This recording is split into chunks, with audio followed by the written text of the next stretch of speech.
hope your week is going good this week, and I hope as we come out of the message that we had last Sunday, and we're talking about Jesus, really when it came to sharing the faith, really he would show and then he would tell. And I pray that this week that you would maybe even put telling aside for a little while and really focus on showing people the love of Jesus.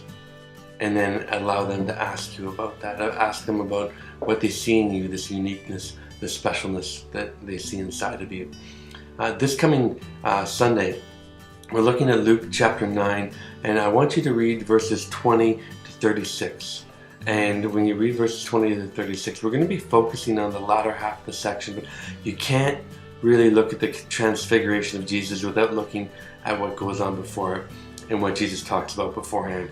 But as you look at this, and as we come to this Sunday, I want you to really be thinking about, how has Jesus revealed himself to you?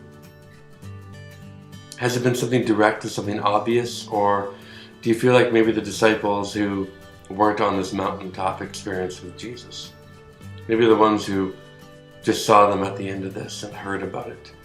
Do you feel like maybe you've heard about Jesus and heard about these encounters, these profound encounters, but you haven't had that yourself? Maybe you've had that profound encounter and maybe you find yourself that encounter has kind of stayed up on the mountaintop, and now you find yourself in a place where it maybe isn't as real and really as tactile and felt as it was before. Or maybe you're on that high and on that mountaintop and you want to know where to go next. And as we journey through this story of the Transfiguration this Sunday out of Luke chapter 9, I pray that it would become real for you, that you would really deeply experience what God has for you in the scripture, and I pray that I would be changed.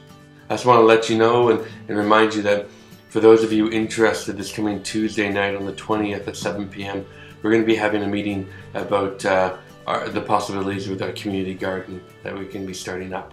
And just one of those opportunities that we can be a place where the community comes and we can be the hands and feet of Jesus, of just returning the church to being the center of community life. I pray for you this week. I pray that as you read Luke 9, 20 to 36, that you would something would begin to stir in you, and that God would really be present, prepare our hearts with a sense of expectation of what's going to happen on Sunday. God, I believe, wants to touch you and touch your life this Sunday, whether it's through music or through prayer or through the message or all three, or even through times of sharing and chatting before or after service. I pray that you would find it. I pray that he would continue to live and move, and that you would experience Christ this week. Have a great rest of your week, and we'll see you on Sunday.